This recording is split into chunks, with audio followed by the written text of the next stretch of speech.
start off, just a little bit of an introduction of myself. My name is actually Peigi. Nobody gets it, right? Because it's spelled in this very strange way. I'm from Scotland, so it's Gaelic. So yeah, I don't have a very strong Scottish accent, so hopefully you can all understand me well today, so that's good. And I'm the Sustainability Manager for the online platform Withlocals, which aims to connect local people with global travelers through authentic experiences. So let me back up a little bit and let you know how I actually got here. So I finished school when I was 17 and had no idea what I wanted to do with my life. I was studying things like maths and history, and I didn't want to be a mathematician or a historian. So I did what any smart person would do in this situation, and I decided to travel instead. #GapYa. So I spent a few years traveling around Australia and also Asia, in Thailand, and it was like really amazing to get to meet people from all around the world and make these amazing connections, and I felt like it was just a really special place which I wanted to be in. So I put 2 and 2 together and decided to study business and tourism without really knowing what that meant. I just knew it was something that was really, special to get to meet people from around the world. And I went to study in the north of Scotland in Aberdeen. And it came as a bit of a shock to me when I was in university. The topics that came up in school were things like Disneyland, which was really not something for me. I think one of my peers actually wanted to be a Disney princess or, this kind of thing. And I didn't know you needed a degree for that. Luxury golf tourism. Donald Trump's golf course was in Aberdeen where I was studying. Again, not really my jam. Cruise ship tourism and kind of this country club hunting and shooting kind of thing. This may come as a shock to some of you, but I don't spend my weekends smoking cigars and hunting animals in country clubs. I'm someone that likes to go on nice hikes, drink craft beer, and eat veggie burgers. Had I made a huge mistake coming into tourism? Now, I know it's not always black and white, but I really wanted to work in an area which I was making positive impacts and not negative ones. I knew I didn't want to be in the oil and gas industry, for example. But starting to work in tourism, I started to question myself and think if I had made a mistake. There's many reasons to think that tourism causes negative impacts for the planet and society. Starting with transportation itself, the tourism industry contributes 8 to 11% of emissions every year. On top of that, the local destinations don't always gain benefits from people coming in. If you think about cruise ship tourism, they're getting their food and accommodation on the boat. They're not really contributing to the local destination. And things like all-inclusive resorts. And actually in developing countries, only $5 of every $100 of tourist money actually stays in the local economy. Over-tourism is also a huge issue. We kind of know cities like Venice, Dubrovnik, and Reykjavik, where the tourist numbers actually outnumber the locals, and their city is no longer for them. It's for people coming in and visiting. And that's just the tip of the iceberg. There's also animal exploitation, beaches being barred off for the locals, pollution, and also child exploitation. So it poses the question, can tourism actually be a force for good? Now, of course, I've not come here today to give you a lot of bad news without solution. So there is an answer, and it can be a good thing. So I did go through my university. I didn't run away after those couple of weeks, and I started to see that there are some good sides of tourism. And in 2017, I started to work for Withlocals, which really started to help me see this light side of travel and tourism. So our mission is to connect people and cultures through authentic experiences. A little bit of how it works. We let any local person apply to become a host on the platform. Our criteria is that they must be local, living there for over 2 years, speaking the language. and then they go through an onboarding process, and they let us know their knowledge and passions, and from there we set them to particular tour frameworks, and then as a guest you can come on and choose the local that you want to meet up with in the city. And we have different tour frameworks. We don't work with tour itineraries, with scripts and this kind of thing. Our philosophy is that the locals know how to show the city in their way, so we give them as much freedom as possible. We just work with themes and kind of give them the basics, and then we give it over to them to do the experiences. So a little bit about Withlocals in numbers. We're in over 100 destinations across the world. The tour lengths ranges from 2 to 12 hours, so we don't have kind of any overnights or long transport or anything. It's really low impact experiences. Over 80% of them are walking or bike tours, and then the other 20% is kind of day trips going into more natural areas or neighboring towns. We include budgets on almost all the experiences, which they would give to other local businesses and establishments to make sure the money is running back into the local economy. On top of that, we have a fair pay analysis to our hosts that is reviewed every year to make sure that they're really benefiting and getting a fair pay.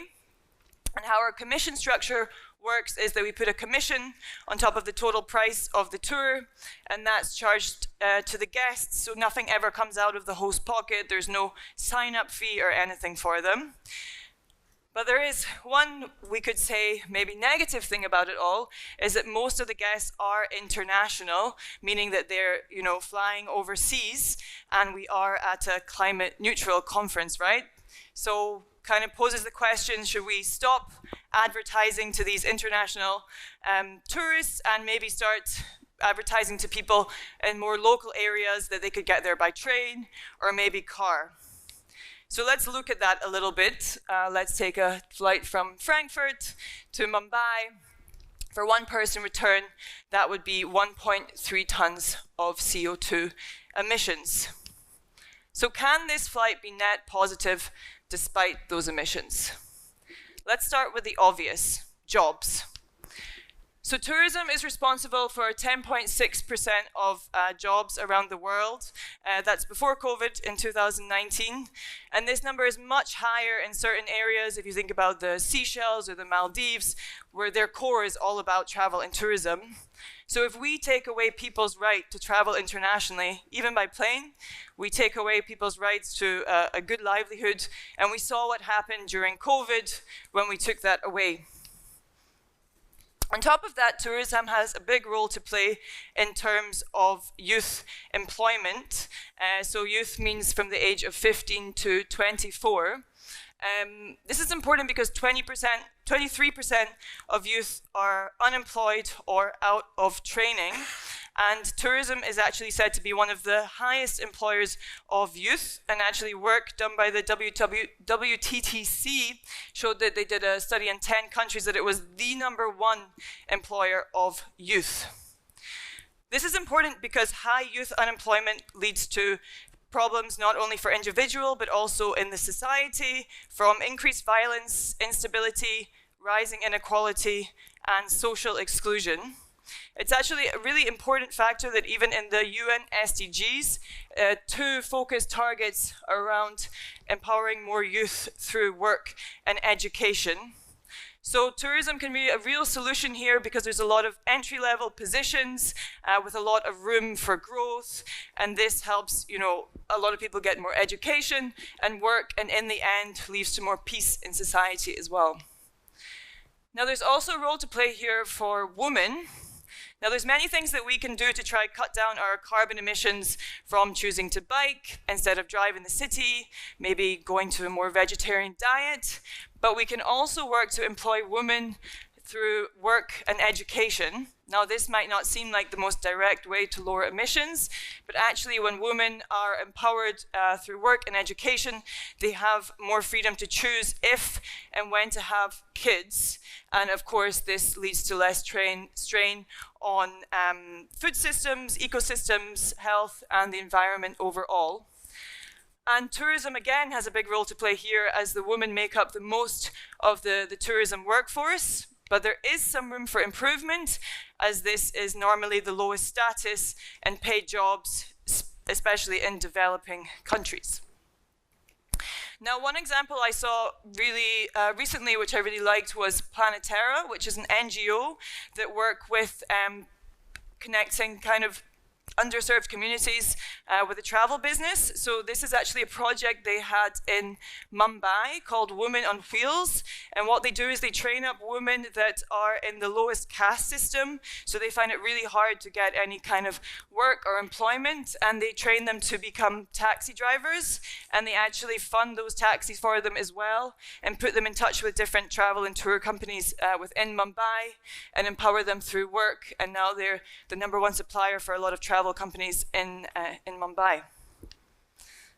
So tourism can work for good around jobs when companies do what they can to hire locally, to make sure they're bringing money to the local economy and empowering the true locals. To protect workers, often through policies, which companies can be held accountable for, and having things like fair pay analysis. And to work to employ those who really need it. As mentioned, this could be youth, women, but also those with disabilities and underserved communities. And also to make sure that we're providing quality education for workers and hosts. And at Withlocals, we have an education system and a platform just to make sure that we're educating our hosts. And this can also be collaborative per destination. And we also have specific sustainability training as well for the hosts, which works with the SDGs, which helps them be able to include these on their tours and experiences. So, moving on next to the economy, tourism also has a huge role to play here with 10.4% of GDP, again, before COVID times. So companies must really do what they can to include other local establishments on the experiences to make sure they're bringing money to the economy. And it's also really good to be able to measure what those impacts are. And we do have a measurement system at Withlocals where we see what our impacts are based on our budgets to the local economy. For example, I think one of our biggest contributors is the tent tasting food tour, which is in almost all the cities, and that has to visit at least 6 local establishments, and there's quite high budgets, so that's all getting fed back. And I saw an example also, I think, with G Adventures, that they have a Ripple score, so that tells guests exactly what % of the money they're spending is going back into the local economy. Now, also, economically empowering nations can provide them with resources to fight the climate crisis. I think that we're all quite familiar that it's the developing countries that are most at risk when it comes to the climate crisis. And the money that tourism can bring can help them kind of tackle issues around climate change. One example in Uganda, that some tourist money is helping them towards dig trenches and plant trees against climate change-induced landslides. Now, of course, there's a lot of funding from more developing nations to help them fight against the climate crisis, but this is often quite badly kind of organized and not enough, so tourism can be an extra tool for these countries to better support themselves. Now, at Withlocals, we have a training program to help encourage the hosts make the right decision when they choose what places to visit on their tours and experiences, from always going local, often family-run places, to go to places that avoid plastic, have zero waste initiatives, always providing for vegetarians, and of course, that protect their workers. Now, we need to do this through training because we don't have set itineraries, as I mentioned, but there's a lot of good examples out there in travel and tourism where they do have direct partnerships and they have procurement policies to make sure that they're partnering with sustainable partners, and also there can be training in place to help encourage local businesses to be more sustainable, and then they can support them with bringing more guests. So, that flight to Frankfurt starts to not look all that bad when we can see that international tourism can help people come out of jobs, it helps empower good and local businesses, and can even work to help fight the climate crisis in some aspects. So it's important to not only think about the positives in terms of economic gains, but also in intangible things like culture. So one of the most powerful thing travel and tourism does is a cultural exchange, particularly a guest coming to another country and learning about their history and their culture. So this kind of cultural exchange is best done close up or even through immersion. The impact is not going to be so high from far away. So why is this kind of cultural exchange so important? If we think back to before travel and tourism was mainstream, different nations could seem very alien to us, and it would even be easy to kind of get into fights or even kill one another, which is quite extreme. But with this kind of cross-cultural relations and normalizing travel, it helps us be able to empathize and understand one another's culture. And of course, this is also important when you think about climate change, as that is a global issue. So we need to really understand each other's perspectives and different cultures so we can come together and work to fight it. Tourism has also got a role to play in preserving a culture, as preservation is not only done through the memories of those who own it, but it's also from an outsider coming in, learning to appreciate that culture. I know for myself, being from Scotland, there's certain aspects of my culture I took for granted. For example, the bagpipes, aka dying cat instrument, kilts, Highland dancing, beautiful old castles, Highland coups, and whiskey. Okay, the whiskey I did appreciate a bit sometimes. But when I had some friends coming to visit me from Chile, I showed them the historical city of Edinburgh, my small village, took them to a ceilidh, and I saw how much they loved getting to know my culture, and it made me feel really proud of it and actually want to work to do more to protect it and preserve it. Withlocals works to preserve and celebrate cultures through only offering authentic and local experiences. So that means doing things that the locals do and really celebrate its traditions. Now, of course, there's also risks with tourism, specifically with mass tourism. When people come in their droves to a city, cities can often adapt to change for Westerners. Restaurants can start popping up to serve to the Western taste buds, and kind of cheap knockoff souvenirs come up, and the locals start living to serve for the tourists rather than the tourists coming in to adapt to that culture. And one example I actually saw of this was in Bali in Indonesia. I think this picture is quite recognizable for a lot of us, with the plastics in the waters and the tide coming in and it all collecting on the beaches. But this is not the only place in Indonesia where I saw it. Actually, surprisingly, it was here. I was on this amazing kind of nature hike with our local host, Ming. It was inland. There was hardly any tourists visiting that area. But what you don't see here is the ground was quite covered in plastics. And I asked the host, Ming, like, how did this happen? And he explained to me that in Bali, the sweets and everything used to be wrapped in banana leaf. That was their natural covering.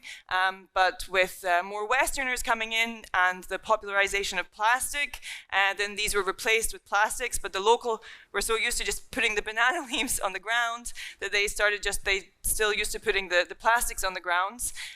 Now I know that's not only because of tourists bringing plastics, but the Balinese hosts, they really thought that the Westerners loved plastic and they wanted everything in plastic, so they were trying to wrap things in plastic, and we actually had to run a specific training to them to say, like, please, no more plastic, and as much as possible, if you can have things like this, then with locals guests, it's something that they would really love and appreciate.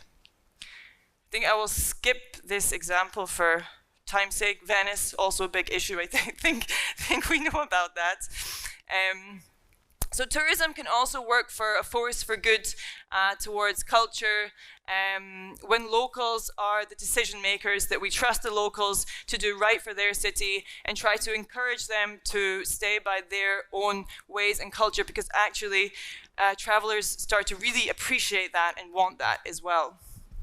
On top of that, to work to control over-tourism. With locals, we do that by only offering private tourism experiences.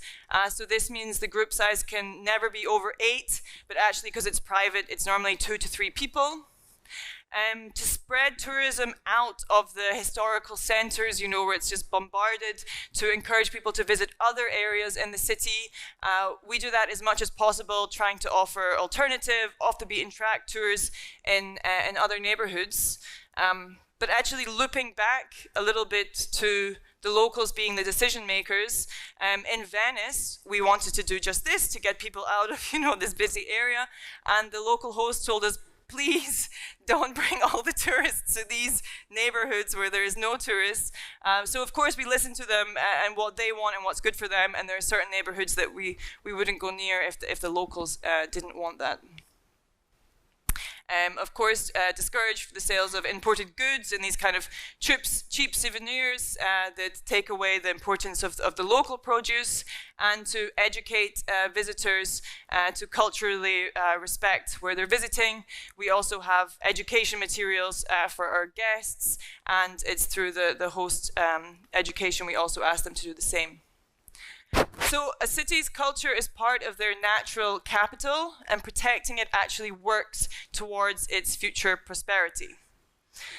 Now finally, I'm going to speak a little bit about biodiversities and how tourism can actually be a tool to protect biodiversities, which might be quite surprising, as of course with 1.4 billion people traveling annually, there's for sure going to be some sort of impact on biodiversities. Starting with developing an infrastructure. When more people come, the cities and towns need to build out, often to serve to all these tourists coming in. On top of that, of course, human is managing more and more land, and it's said around 60%, but I heard you say yesterday 70% of land is now human managed. So, you know, biodiversities are really at risk right now, and extinction rates are growing to the tune of 1,000 times their natural rates. And tourism, of course, can disturb these biodiversities when not done correctly. A few examples from this cute little turtle. When there's hotels with lights and noise on the beaches, it can disturb the turtles from making their way to the beach and being successful. Another one I think a lot of us are familiar with is the coral reefs. When travelers and scuba divers come and go so close up to the corals, it disturbs their breeding success. And it's kind of easy to think, okay, let's just stop traveling and leave nature alone. I mean, we all saw what happened in COVID when we stayed at home. You know, there was sheep roaming the streets of England, and these swans coming into the waters of Venice for the first time in a long time. But actually, tourists can work to protect biodiversities when done properly. Actually, work presented at the Convention of Biological Diversity Conference showed that tourism is the #1 market-based contributor to funding protected areas. So it can be a real tool to help protect them, and a place's healthy biodiversity is actually their natural capital, and people should be able to come and pay and see and appreciate it, and it should be protected. I want to give a little example of nature-based tourism, which is safaris. Safaris started around the 17th century, but they looked a lot different than they do now. It was all for hunting and shooting, and by the 20th century, they become popularized with ex-President Teddy Roosevelt going with his son on these kind of shooting missions. But by the 21st century, guns were replaced by camera lenses, and people wanted the chance to get to see these beautiful biodiversities and species. And that might not be such a bad thing when rules are in place and the animals are kind of protected. Then the benefits may far weigh out the negatives. And economic impact should not be ignored when it comes to nature-based tourism. In fact, in Namibia, it contributes to 19% of its GDP. So if we think there wouldn't be such a positive economic value of these species being protected and alive, the land might be used for other purposes, such as for farmland, to grow crops and get economic value for that, or through other economic methods such as for ivory. And actually, in certain areas where nature-based tourism is successful, poaching is at an all-time low and animal numbers are actually growing. So it kind of poses the question, if we would just leave the animals in the nature, would they actually survive on their own? And actually, nature-based tourism can be a means to protect the biodiversities and the animals. It is great for the local communities, and of course for the travelers as well, getting to see these and learn about them and appreciate them and hopefully work to also want to protect them. Now, safaris is not the only example. We also have Grand Canyon, and there's kind of a butterfly restoration project going on there, which has been hugely successful, also funded by tourist money. And also we have Congaree National Park. Again, the tourism number is expanding and more biodiversity is being protected because of that. Now, where I'm from in Scotland, we actually don't have charges to go into national parks. Everything is free. So do we still benefit? And yes, of course, there's still huge benefits. A lot of government funded projects to protect environments as land is because of the interest of people coming in and wanting to see our natural biodiversity and paying for that. And in fact, where this photo is taken in the Isle of Mull, there's been a project to reintroduce white-tailed eagles. And it's been hugely successful to the tune of £5 million per year of tourist money and also creation of 100 jobs. So tourism can work for good for biodiversities when entrance costs go to conservation efforts and really help to protect these areas, or even governments understanding the benefits tourists can bring. And also it really helps to expose tourists to issues around climate change and to the importance of biodiversities and want to aim to protect it. So as I mentioned, these healthy biodiversities are their natural capital. So it's in tourist companies' best interest to do what they can to protect them. We do our bit at Withlocals by making sure that there's no up-close experiences with animals. We always respect them and they're in their natural habitat if we're ever going near them, and also we of course respect any places rules in terms of natural areas to follow the paths and everything like this, and we avoid any kind of products from endangered animals. So with that in mind, I would say yes, tourism can be a force for good when done well. If we look at this, this ticket from Frankfurt to Mumbai and think about these CO2 emissions, I would love it when we get to a place where we can fly without greenhouse gas emissions or teleport, whatever comes faster. I think on some discussion we've had, we're a little bit away from international flying without emissions. But until then, I say that yes, we still can travel if we do it making the right decisions, going to the right places, kind of doing authentic experiences and seeing who we can help empower. Now, as a sustainability manager at Withlocals, when people ask me what my job is, and I say that I'm a sustainability manager for a travel and tourism company, the most common reaction I get is kind of a laugh, followed by "that's ironic," as if there's no way that travel can be sustainable because you need to transport yourself and that causes carbon emissions, therefore it's not sustainable. And what I have to tell them is that in fact, it's a bit more complicated than that, and there are a lot of benefits to travel and tourism as well. Thank you.